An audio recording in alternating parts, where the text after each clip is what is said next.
Hey everyone, welcome to Ajiro Tech, and in this video we'll be looking at IGCSE questions that is restricted only to the chapters I've given to my students, which is from chapter 3 to chapter 6. Okay, and they're preparing for their forthcoming exam, their terminal exam, and which is in the IGCSE, which is purely IGCSE questions. Okay, and in the format. Okay, so there's a need for us to look at questions that spans through these chapters. These questions are strictly restricted to the chapters that they have been given to prepare themselves for the terminal exam. So it's more or less like a guide. This video is more or less like a guide for them to see how these questions are being answered. Okay, so for the chapter 3, we are looking at storage devices and media. The chapter 4, we are looking at networks and the effect of using them. And in chapter 5, we're looking at the effects of using IT. And in chapter 6, we're looking at ICT application, which happens to be the longest chapter in the textbook. And also to note in this video is, as of the time of this recording, I'm currently using the Cambridge IGCSE ICT 3rd edition, which is what is recommended to the students to use. And of course, looking at the syllabus, which is from 2023, 2024, and 2025 as of the time of this recording of this video. So let's look at the questions quickly, and let's see how we can provide answers to them. Okay. All right. So I have number 1 here that said tick whether the following are examples of internal memory or backend storage. So the first thing we need to ask ourselves is, what are internal memories? Okay, so internal memories are the main memories in a computer system. Okay, and we have the random access memory and we have the read-only memory. But on the other hand, the backend storage, okay, talks about they are non-volatile in nature. And what do I mean when I talk about they are non-volatile? Yes, they retain the data even if the computer is part of the data of that is being stored in them is being retained. Okay, and that's just simply what they have. And of course we have it could be internal, it could be auxiliary, as the case may be. So we see it as any device that is non-volatile, right? And that simply means that even when there is a power failure, you have your data still stored in these devices. Okay, so that is what the backend storage is. That's what it means in the sum total of what I'm talking about. Okay, so when we look at having understanding of what the internal memory and the backend storage is all about, we can now look at the examples of which falls into which. Okay, so here we have the random access memory, and it falls under the internal memory. So I'm going to be using this. So in the video I did that I didn't post, I tried using the dash. It didn't work. Like this symbol, it didn't work. So I'm just going to use yes. Okay, that makes it easy. I'm going to use yes as it falls under that. Okay, then in the other one, portable hard disks. Portable hard disks talks about the auxiliaries, right? Talking about plug and play. I've explained this because we had an online class yesterday as a time of this video, so I've explained what they are, but I'm still going to lay emphasis on what they are. When we talk about the portable hard disks, we're talking about storage medias that are external in nature. That means we have the internal hard disks, we have the portable hard disks. That means these are storage devices that is basically for storing informations and media likewise. And we can connect it to the system, and we can transfer those files to the system, and from the system to those media. Okay, that's just simply what it are. So it falls under the backend storage. I'm just going to put my yes here. And the pen drive is also a backend storage because it refers to a flash drive or USB drive. That's what they are. Okay, so it falls under yes. The magnetic tape, just like a cassette, so it falls under the backend storage.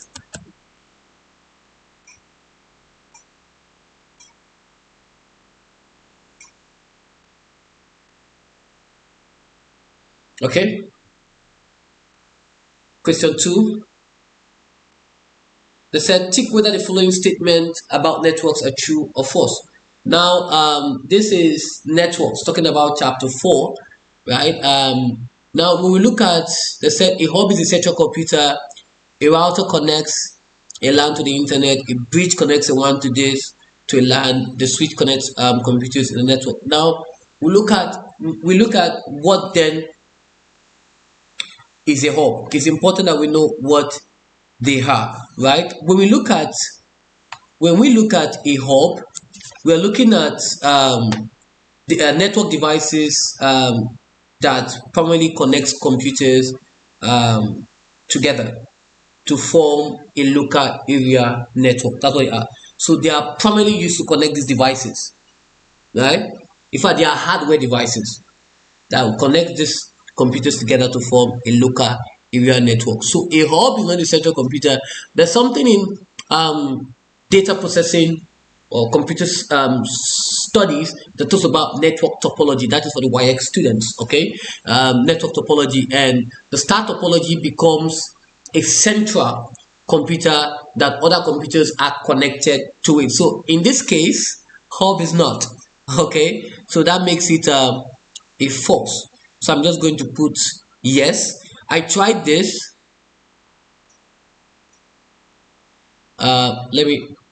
Or I'm going to just, I think I'm going to do this, a highlighter, if it's going to work.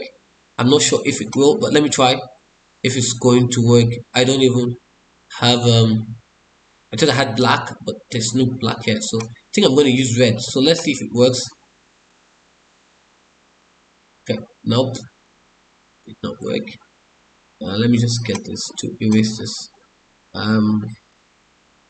Just going to reduce it a bit. Okay, I think I can use this. Yeah.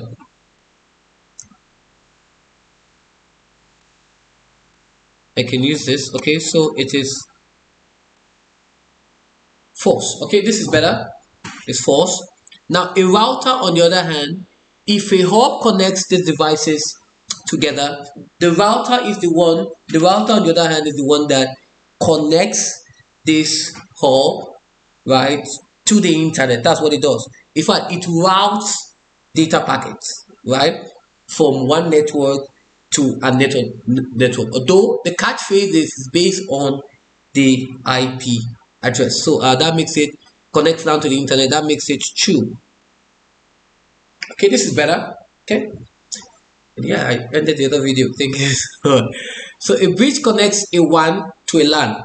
Now we have a problem with this because a bridge, on the other hand, this is what a bridge does. A bridge connects one LAN to another LAN, right? Using that communication rule, right? So what the bridge does is it connects this LAN to this other LAN, and what is the reason for that? It does that because so that they can function as a single LAN. That's what it does. So it doesn't connect a wide area network to a LAN, right? Because the wide area network talks about connecting LANs across different countries, and a good example for that is the internet. Okay, is the internet. That's a good example for that. Okay, so that makes it false. Okay, that makes it false. Then a switch connects computers in a network. Now the switch connects computers in a network is actually very correct because we have the hub and we have the switch, although the switch is an intelligent version of the hub. The difference between that is why the hub, any information that is sent to the hub spreads across the computer. The switch, on the other hand, whenever an information is sent to the switch, it sends it to the particular device that is meant for it. And another thing about the switch that we need to take note of in this video is that for the switch, it makes use of a MAC address. Okay, it makes use of a MAC address, and the MAC address shows the uniqueness of that system. So that is what it does. So it connects, okay, it connects computers in a network. So that's good. See, better. Okay, and we go to the next question. They said describe how network um, can be improved um, in a Wi-Fi network. I think I can open this in, okay, in a Word instead, because there are no spaces for me to type in. So I think I will open this. I'm just going to pause this video and open it in an MS Word. I think that makes it easier for me to quickly type in. Okay, so I'm just going to pause this, and in a split second.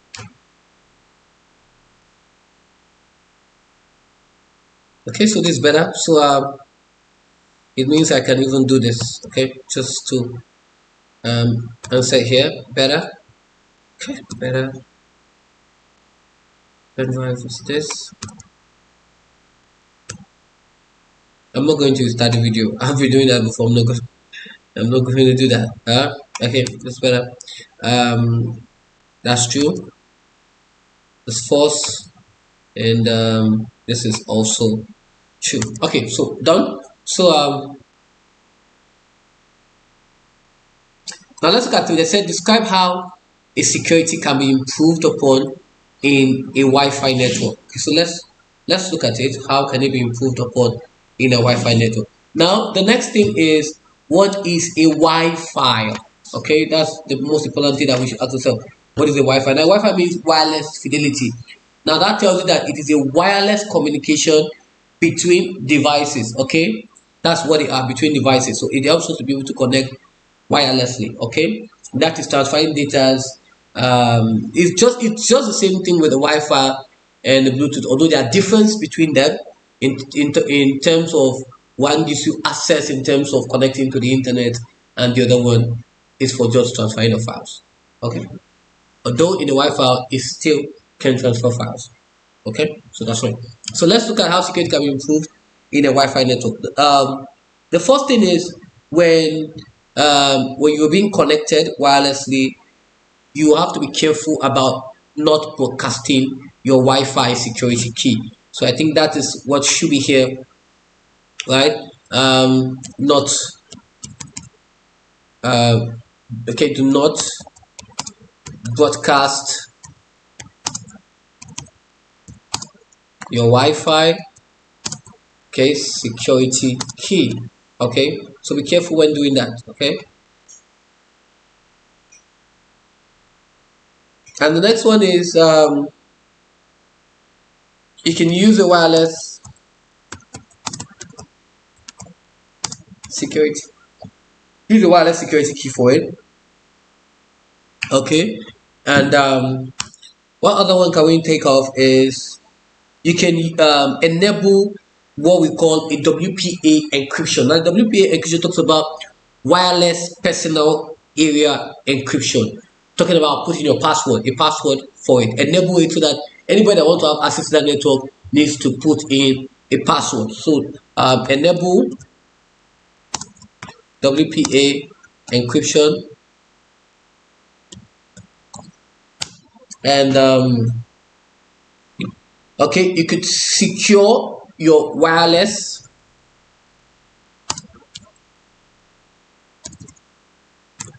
You can secure your wireless network with a strong password.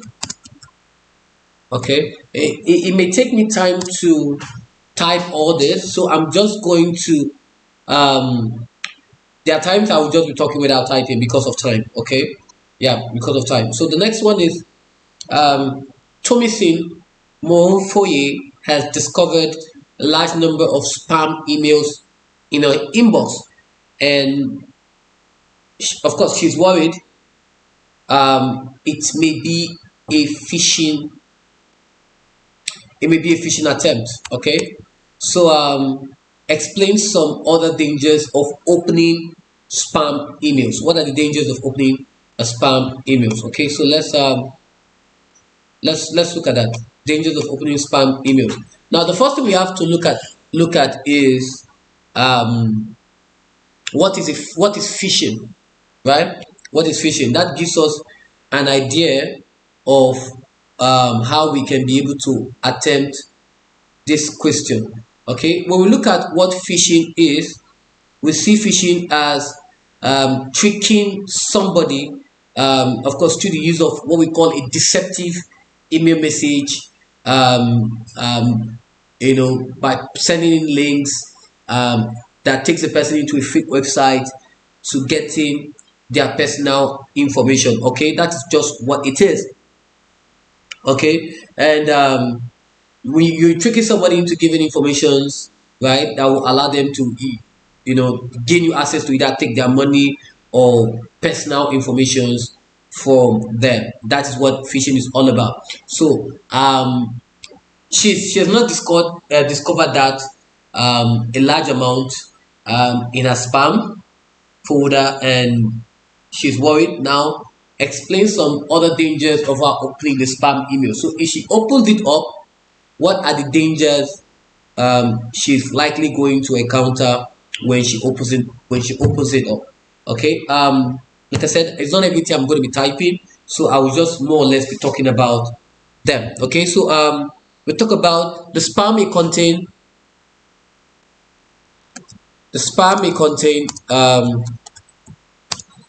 what we call could contain a malware or virus. Okay, another thing is if she opens and replies the email, then the spammer will know that that email is active. Okay, she's going to know the email is active, and that means there's going to be a lot of problem. And another thing is that if she opens it, it not only does it make the spammer know that the email is active, it gains access from the spam to keep sending and sending, and that means that this a spam can fill up the inbox. Okay, now when you see in IGCSE, when you see the marks, it means that is the points we have to give. So I've eventually given 3 points to this question. Okay, the marks tells you the points you have to give. Describe how Tomisi Morifoye would recognize a phishing email. So how is she going to recognize the phishing email? One, she should check for grammar or spelling mistakes. Okay, check for grammar or spelling mistakes. Okay, she should also check any URL link, and if it matches the content of the email, she should check for that. It's very important. It might also contain an unexpected attachment. Okay, and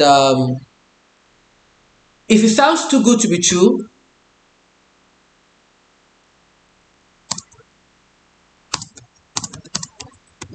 then it's probably true that it is a spam attempt. And I think I explained this in our online class we had yesterday about citations, how this is too good to be true. So yes, okay, it is, you have to check if it's not addressed by the name or the generic name used. So you have to check.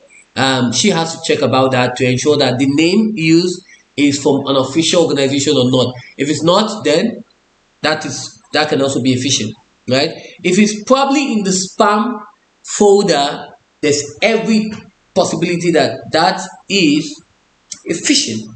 Okay, that is a phishing email. Okay, so that is that about that. Okay, like I said, this question has already been done in the online class that I had yesterday with them, but I'm just trying to do a recap because of the error I had in saving the online class video. I had issues. I don't know what happened. I tried saving the Zoom, and it did not convert to the MP4, and I did not have it, so it's lost, which is very, very sad right now. But I just have to go to the pain of doing this again. Now, explain the purpose of an internet, right? Now, the first thing we have to look at is what is an intranet and what is um, and internet. Okay, so we have to look at the difference between the intranet and of course the internet. So I'm just going to give you some key points, and then we can now explain the purpose of why organizations need to embrace intranet. Okay, so the first thing is, in the case of the internet, it can be used by different organizations. Okay, but in the case of the intranet, it is used by private firms. Okay, in the case of the internet, they can be used by multiple users, but on the intranet they are limited users. Okay, that's what they are. And the internet, of course, is very unsafe. Okay, and the intranet is safe. Okay, because it's within an organization and it's closely monitored. And on the internet, there are more numbers of visitors coming in to the internet, but in the intranet, it is less numbers of visitors because the people coming in must be able to have authentic access to that network. Why the internet is a public network, the intranet is a private network. Okay, anyone can access the internet, but not everybody can access the intranet. Okay, and that is what it does. And one last thing, using social medias can be done on your phone or researches by Google, but in the intranet, organization can use it to communicate internally within its employees and to share information. Now, with that being said, how what is the purpose of an intranet? Now, in the IGCSE, when we talk, there are some keywords we need to familiarize ourselves with, and that gives us a full knowledge of how we can answer questions on questions being given. So when they tell you to explain, what they simply means is they are telling you to be able to set out purposes or reasons. Okay, make the relationship become evident. Okay, now what's the purpose of an intranet? One, I can say it restricts access for certain employees. I think I can put that down. It restricts access for certain employees. Okay, and of course restrict access to certain sites, talking about websites of the internet. Okay, yes, it makes it easier to be able to access the company's specific applications, and they can be facilitating communication between employees, in this case between students. Informations are stored about the organization and it becomes solely available to workers. Okay, and of course it's a private network. That means it stays within organizations, as the case may be. Question 6. Okay, describe how an expert system can be used to suggest car engine fault diagnosis. Now, when we look at the expert system, we need to realize that we need to understand that the expert system, right, is a computer program that uses what we call AI, artificial intelligence, right? And it uses this technology to be able to stimulate judgment and behavior of a human, okay, or an organization, right, that has expertise in a particular field. So it's a system that is being set up with experts in various fields, and it has a knowledge base. Okay, so describing how an expert system can be used to suggest car engine and for diagnosis is the first thing. And of course, if we're looking at describe talks about stating the points of a feature of that thing. Okay, so when we look at describing how the expert system will work, and that the first thing we can look at is 5 marks. That means 5 points. Is you can enter data into the interactive user interface. Okay, you enter the data. Of course, the way the expert system works, it works in such a way that we have the user interface, the FS engine, explanation system, the knowledge base, the rule base, okay, etc. I think that is majorly what they have. There are just 5 of them, okay, just 5 of them. All right, okay. So we can enter data into the interactive user interface. I think I can put that down. We can enter data, okay, into the interactive user interface, okay, and questions are going to be asked about the car data engine. Okay, so we enter data into interactive, and where questions are asked, okay, then the users will answer. The users are going, or the engineer or the technician is going to answer the questions that has been asked by the system. It could be yes or no. It could just be providing answers to that. Now, further questions can also be asked about the answers that have been provided. And the next thing will be the FS engine is going to make a comparison, right, in the knowledge base using the rule, using the rule base that have been set up, right, to find the match. And then the system is going to suggest possible solutions, okay, possible solutions and explanation systems on how the solutions were arrived at. Okay. Number 7, Aviva Okorafor has accidentally downloaded a file containing a virus. Okay.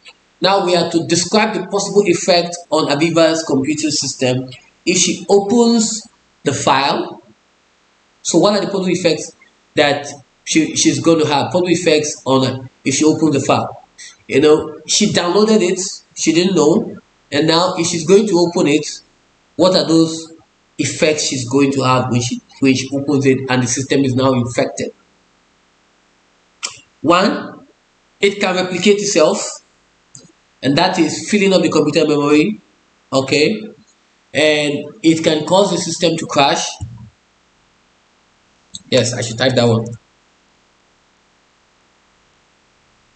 Cause system to crash, right? It can delete data, it can make the computer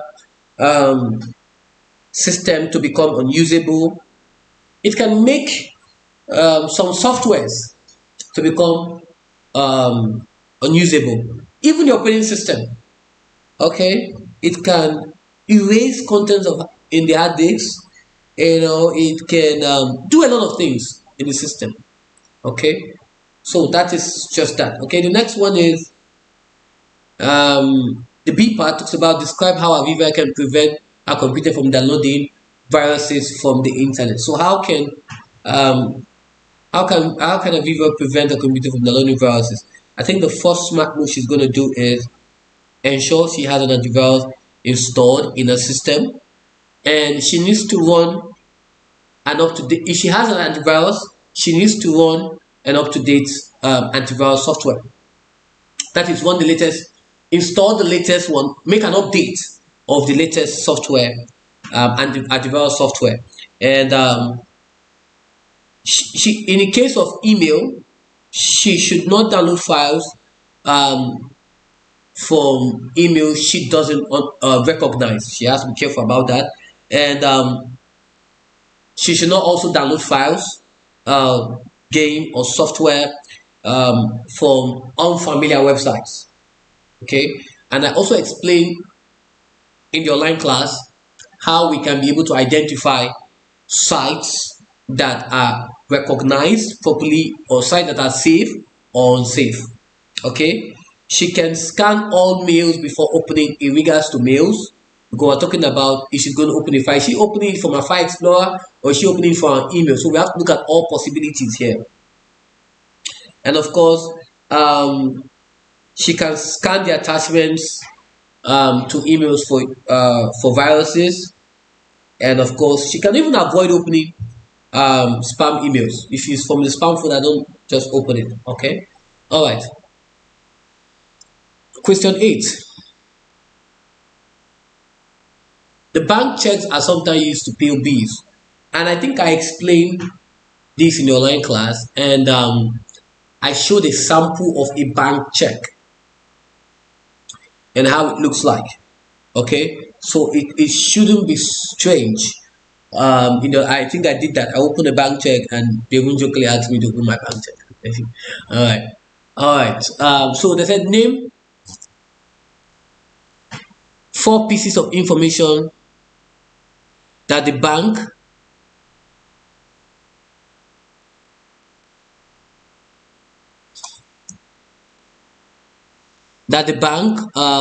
may read from the bank check. What are those informations that the bank may read from the bank check? Okay, so we have it could read the bank code, okay, or the branch code as the case may be. It can read the check number, okay, the account number. It can read the amount, and also to check if that account that has a check is a current or saving, talking about the account type, okay, or deposit as the case may be. All right. They said describe what is involved in clearing of bank checks which the bank has collected in the course of the day. So what is the steps involved in clearing of bank checks? Well, we have the check signature, which I explained that in the online class. We have the date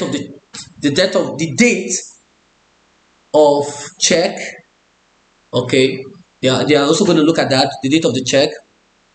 They are also going to check the amount, and of course, they are also going to check the payer. Okay. Question 9. 3D printers are being used for producing personalized prescription drugs. And I'm just quickly going to pause this.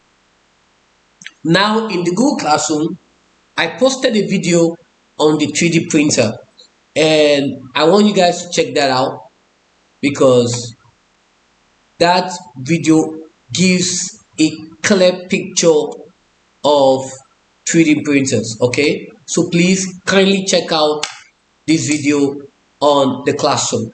Very, very important. Okay. All right. For external students or subscribers watching this, you could actually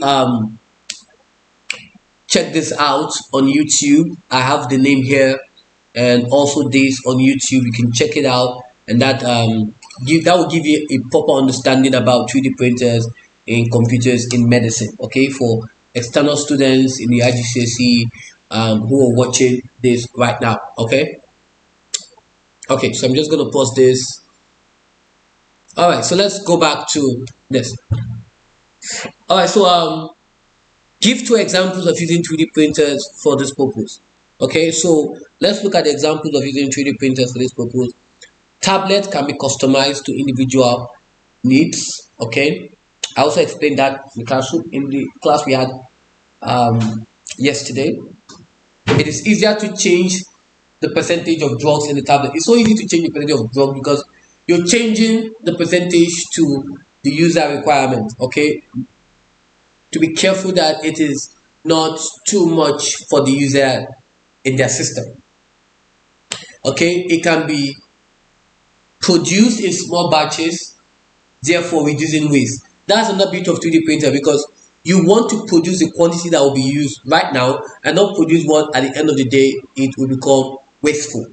And what else? It can be created. Yes, it can be created for just that for that patient, and now that also helps us to reduce waste. Okay, patients can also get the drugs quicker.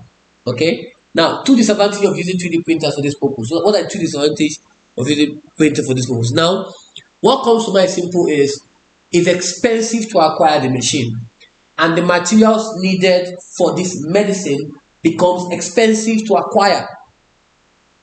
Okay, and it can be used for the production of illegal drugs. It is floating around the US like wildfire, and we have to be careful because any drugs, and I say this to teenagers, be careful when you're going out to parties, you're having a good time.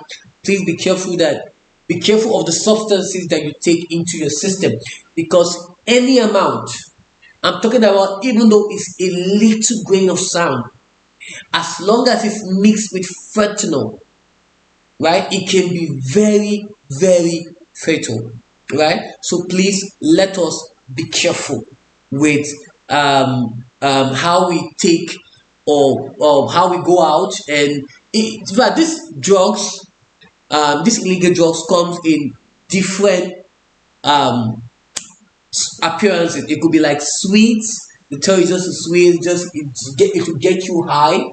Please do not do it, right? This is it can be really fatal to your system, and I'm talking about loss of life. So please, let's be careful. Okay, of course there are not many 3D printers created to actually do the creations of drugs, and that can also be a disadvantage. Okay, question 10 here, and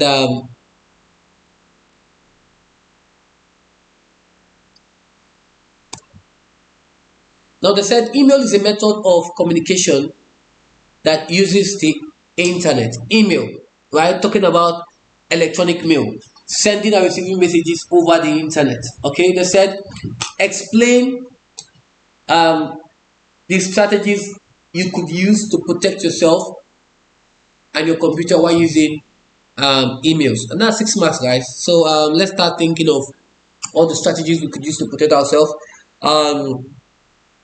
Why and your computer while using email. So the first thing we have to do is we could use a spam filter while we're using the email, a spam filter that helps with spam. We could clear spam regularly. Of course, do not reply to spam emails. Of course, if you do, it lets the spammer know you're very much active, that your email is very much active. Do not give personal information in your email, okay? Please. And do not reply emails from unknown sources. What else? I'm trying to think. Please, whenever you're replying emails, check the name you're replying to. Very, very important. Okay, never open emails from unknown sources. It could actually contain viruses. There are possibilities like that. And of course, scan all emails using antiviruses. So the first thing for computer, you can install antivirus and scan all through. Okay, using antivirus to check your emails, and also run an up-to-date antivirus. Ensure your antivirus is up-to-date, because new viruses are created every day. Okay, and please, of course, don't open any emails or attachment that you don't know where they're coming from, because they can actually contain viruses. All right, the B part talks about when using internet, it is safe to accidentally give out your personal information to others. Give 2 examples of those personal details. What are those personal details that you can give up? Okay, guys, we can now start thinking of the personal details that you can give out. Okay, accidentally without knowing. You can give out your gender. That's personal, right? You can call me. It's personal, right? Nobody needs to know. Why are you asking me my gender? You should know my. You should know my gender.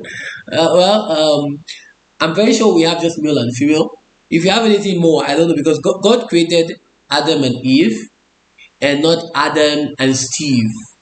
Okay, yeah, God created Adam and Eve, and He did not create Ada and Eve. Okay, so yeah, just mix it up with so yes, it's just male and female. Okay, so so your family name also is personal. Nationality is personal. Religion is personal. Your home address, I want to think, is personal. right?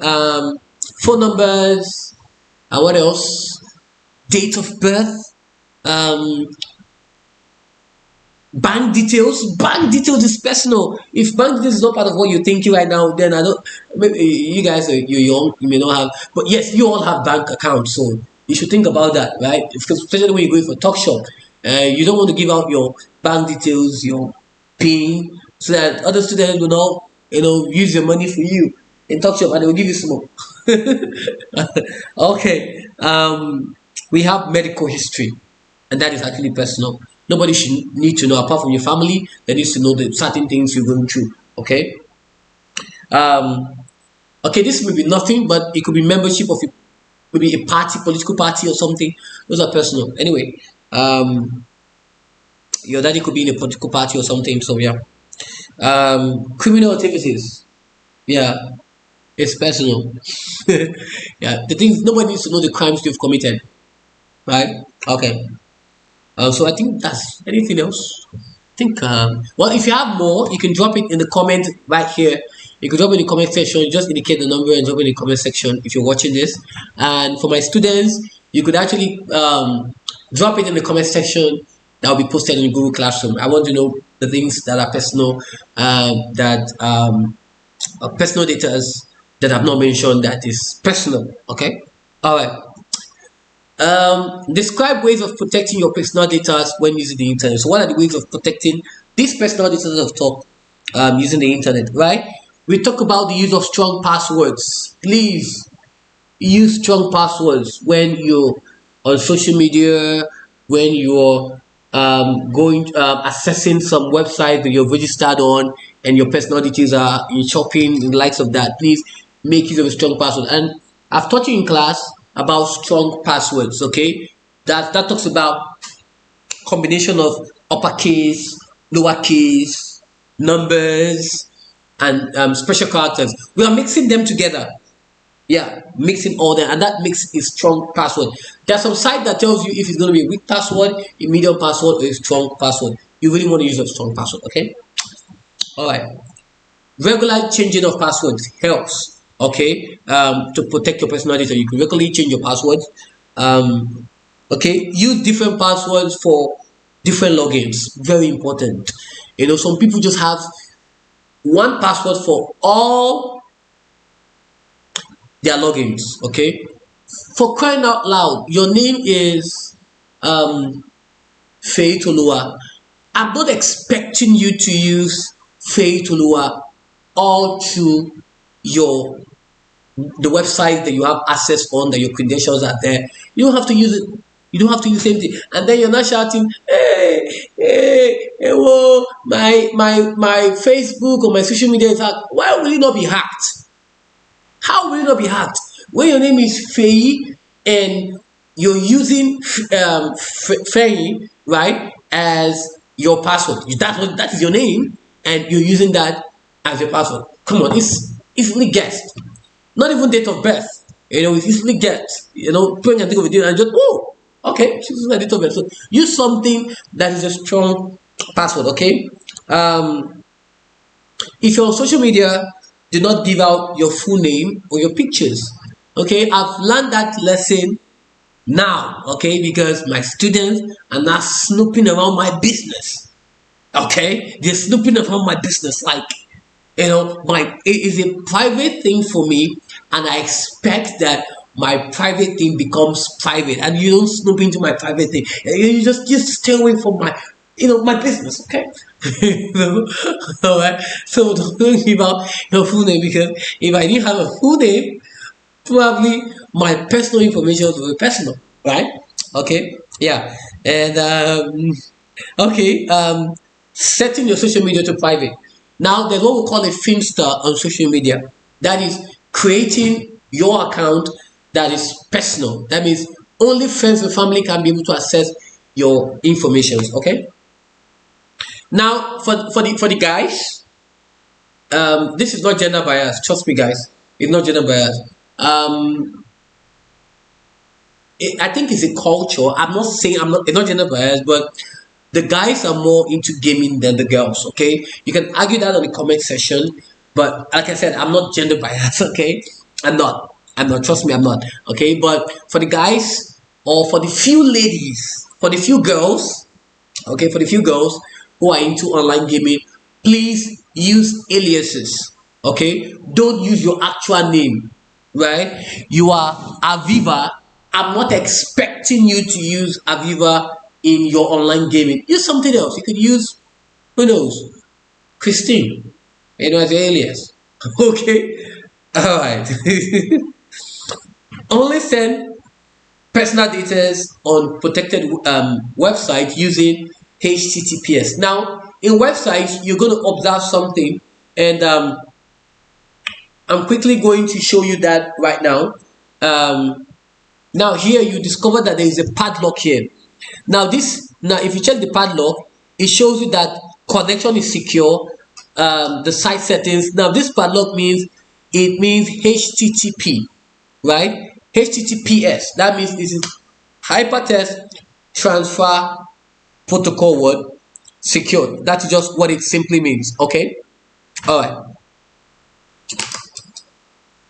Okay. So back to our question. Now what else? Okay, I think that's all. Well, I think that's all. Sure. All right. Question 11. I think I'm going to stop. Okay, yeah. I still have some free time. I just want to make it 1 hour interval, and I can just post it. Question 11. I said many devices in the home can now connect directly to the internet. Smartphones and computers used in the home can connect to the internet. Discuss. Okay. Now they are telling us to discuss. Now when we talk about discuss, it means write about issues in a structured way, not just writing as if you're writing an essay. No, you are to write about those issues in a structured way. That means put them in points. Okay, all this guys mean put them in points. Okay, so let's look at discuss the benefits and drawbacks of using other devices that connects to the internet in the home. So what are the benefits? What are the drawbacks? So let's look at the benefits. Of course, the smart technologies devices you have can be used to turn on devices remotely. You can be in the office and you just turn on the AC, turn on the heater. On your way coming back, you could just turn on the AC, and on your way out, you could turn on the heater. Because you're coming back, you want the place to be cool for you or warm for you. It all depends. Of course, I think that can also be 2 points. That's talking about smart technologies can turn on devices remotely, and of course, that means it can come to your home in a cool or hot environment. Okay. Smart fridges can analyze the food that is taken out and can get you healthy diet also, and it can also be ordered for you. Okay, yeah. We have the smart washing machine. Okay, this going to talk about the microprocessor control devices. Okay, so that's what when we talk about many devices can now connect that to the internet. This is what it means. Now the washing machine and can stop washing if your incorrect materials are present in the machine. If you're bringing something in new, it can stop, and we have to calculate the number of dose of powder or soap that you need to detergent that you need to put in, and the likes of that. Okay. If you want to watch up-to-date films, you can actually connect to the internet. Talking about smart televisions now, the microprocessor control device talks about smart devices. Okay, that's what they are. Now for drawbacks, what are drawbacks? Now, over reliance on this technology, means that if the device breaks down, it is difficult to use other alternatives because they are connected to that device. Okay, if it breaks down, it's difficult to repair. Personal information can be hacked. It's connected to the internet. We can expect people trying to snoop in. Okay, personal data can easily be found, and also the Wi-Fi key also can also be hacked and found. And if your smart devices that helps to control this devices at home is lost, then it may not be able to work properly. Okay, because that is the controller, right? Of course, these technologies are expensive. Reliance on internet connection. Okay, yeah, that could be a drawback. 12. Check whether the following statement about internet and external memories are true or false. Portable hard drives is an example of internal memory. I've explained this. That tells you that it's false. Okay, so I'm just quickly going to copy this and put it false. Magnetic tape is used to store backup. By now we should know it's true. RAM is an internal memory. We should know it's true. RAM loses its data when the power is turned off. RAM loses its data when the power is turned off. Obviously, that is false, because RAM, on the other hand, is more or less like the manufacturer. So any information that is stored on it becomes permanent in nature, although it's an internal memory. It is the RAM that is volatile and the ROM is non-volatile. Okay.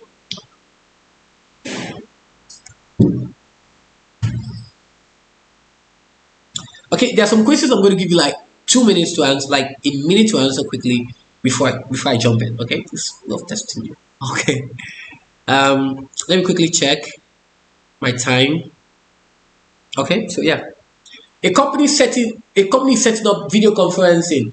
Yes, video conferencing. Now they say we are to name hardware devices that will do that. Now in the video conferencing, it falls under the networks and the effects of video network. So video conferencing is a communication devices.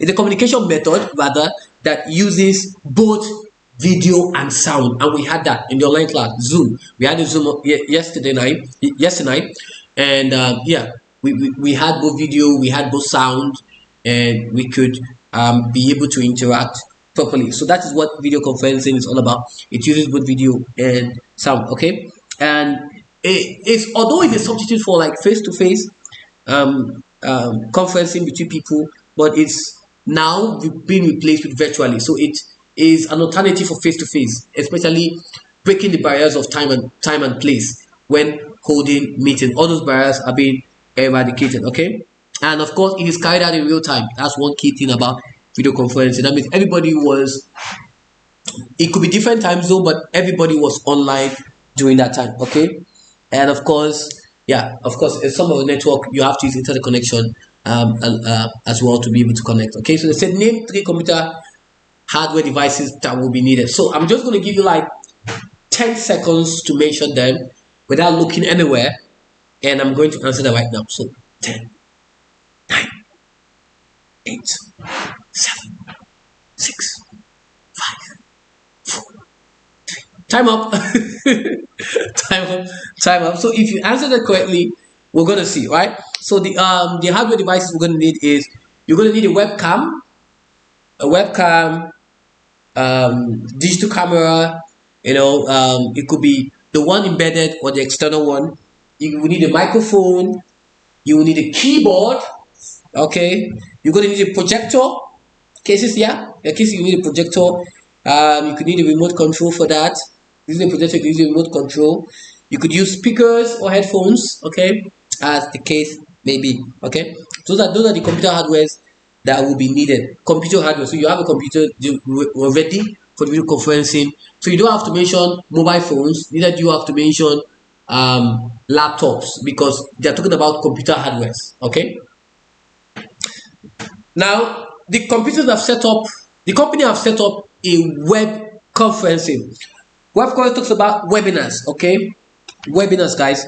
Now for webinars or web conferencing, we call them webinars or webcasts. Okay, it uses the internet to permit conferencing to take place. That is, in fact, our class was more like a webinar.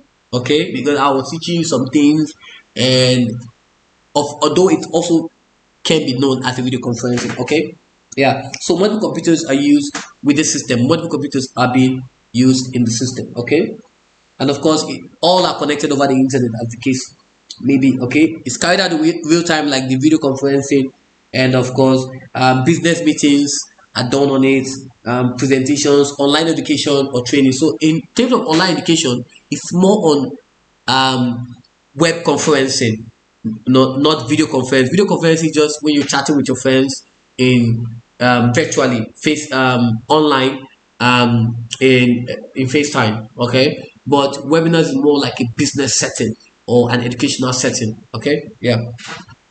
So describe what is meant by web conferencing. I think that is format. So they're expecting you to mention 4 points, and I've done that already. I've talked about it is heard over the internet. I've talked about it uses multicast or point to point. It allows text communication. You saw how Tommy saying, my co-host Tommy saying, Christine, Abisola, Aviva, and the two Thomason, right? Ogujana, Mofwe, and they were just helping me out. Faye Tolua, they were just helping me out in, students will take permission from there. They unmute and they give me feedback on the students that want to do something or take permission, as the case may be. So yeah, text communications, voice communication, that they can be able to do that, like I said, and video communication as well. Okay. Another key thing is that it uses a web browser. Okay. Although now we have an app for that, but still works the same. Okay. So question 14. Do I have time for a 14?